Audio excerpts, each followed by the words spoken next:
Hi, I welcome back to CSEC English Made Easy Exam Countdown. Today I'm going to be talking about persuasive writing. Somebody sent me a message and asked if I could look at persuasive writing. So it's kind of short notice. So I said, you know what, let me use the blog. So let's go. Now, just in case you're not sure, let me remind you that you can go to the search button right here and type in the word of any topic you're looking for. So I need to find persuasive writing, and so I am going to type it in, click enter, and all the notes based on persuasive writing will come up. Now, for the English A exam, persuasive writing is in section D, or the final section. And so you're given options to choose from more than one question, but you select one and then you write your essay. So the question is, what exactly is persuasive writing? Oh, before I forget, let me just remind you that on the exam paper, it's also referred to as an argumentative essay. So I am going to show you briefly how to structure your essay. So I am scrolling down. As you see, I'm going to link this below so you can look at what exactly is persuasive writing, how to write a persuasive essay. Now, I'm going to give you a simple structure, and it's going to be called the 5-paragraph essay structure, where paragraph 1, you have your introduction right here, and in your paragraph 1 you have your thesis statement, basically a sentence or a statement telling the reader what exactly your essay is about. And then you're going to have your 3 points based on your topic that you're going to write about in your essay. Then the structure, the overall structure of the body of your essay will be in paragraphs. So paragraph 2, you develop your first point and you include your supporting details, your transitional words or phrases, meaning therefore, also, whereas, and so on.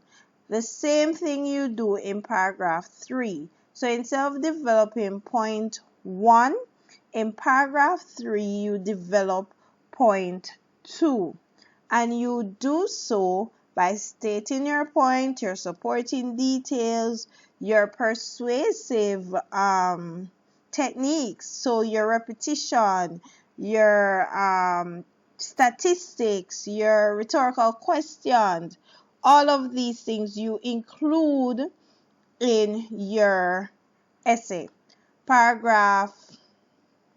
So we have talked about paragraph 1, paragraph 2, paragraph 3. Paragraph 4 will be point,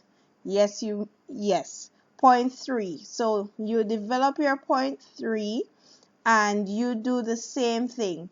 And then finally you have your conclusion, paragraph 5. And basically, guys, that is a simple overview of what to include in your persuasive essay. So your conclusion, you basically sum up your 3 points or restate your argument, restate your points. And so let us look at a sample persuasive essay. Now I think the question based on this sample is whether or not students should be allowed to wear sneakers to school.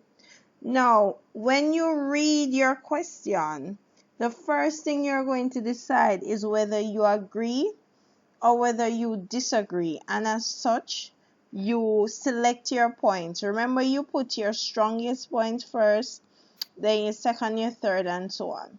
So note that in this sample essay, we have the writer beginning with his or her thesis statement. As I said to you before, your thesis statement is basically what your essay, your overall essay is about. So as I said, don't get it complicated. Just state in one sentence what your essay is about. So from here, we know that this essay will be about most high school students feel that the dress code should be altered to allow them to wear sneakers. So we know that this essay is about changing the dress code of students so that they can wear sneakers to school, right? Based on the thesis statement. And notice how the writer states his or her point. One, that they are comfortable, readily available, and in style. And those basically are the 3 points that the writer will develop. Because sneakers are comfortable is the first point we have here. In the second paragraph, immediately it should be talking about sneakers are comfortable.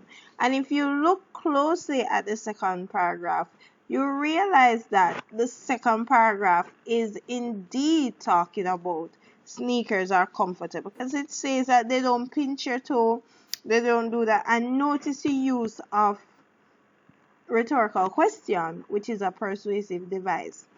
Once again, we said the use of transitional words. Moreover, try to use transitional words to link your paragraphs. That will help your writing to be smooth. That will help in connecting your ideas and your points, and everything will basically flow when you use transitional words or phrases. Moving right along. Now, the second point, readily available, you realize that the writer went straight into the second point right here. And the third point, sneakers are stylish, it continues. Now, finally, and I'm not going to go too in depth with this sample, finally, you notice that the conclusion is there, and the writer included a clincher, which basically is a statement to grab the reader's attention or to let the reader continue to think or allow the reader to remember what you have written. Now I'm going to go down to sample persuasive writing questions. So let me scroll down. Okay. Let's go. And here are some sample questions that can be found on the final for your argumentative essay. And it says, let me look at question 4. It says, your school council asked for nominations for the Teacher of the Year award. Write a letter to the, hold on, let me look up. This looks like this persuasive writing question. Alright, no, let me look at the final 5. Write an article for a school magazine in which you present strong arguments either for or against a topic. School should be abolished. I would suggest when you get your exam paper, you select the question that you want to answer. Then you can select whether you agree or you disagree with the topic. If you're a little confused and you're not sure whether or not to add, whether you agree or whether you disagree, what you can do is quickly try and list 3 points based on whether you agree, and 3 points whether you disagree. And if the points for agree, it is what's the word I'm looking for? Points that will help you to better argue your point, then go with those. But remember, put your strongest point first. Include your thesis statement and develop each of your points in subsequent paragraphs. So if you use the 5-paragraph method by starting with your introduction, and let me scroll back up to the essay, and you can come back to the blog and read. Going up. Okay, let's go. I'm moving quite right. If you use your 5-paragraph format for the persuasive / argumentative essay, life is going to be very easy for you. So just remember, paragraph 1, you state your thesis statement, include your thesis statement, your position on the topic, and your 3 points. And then paragraph 2.1, you develop. Paragraph 3.2, you develop. Paragraph 4.3 is developed. And then you have your conclusion. And simply put, that is your persuasive essay. I hope this video is very helpful for you. Have a good day, good night, good morning whenever you see this video, and thank you. Bye-bye.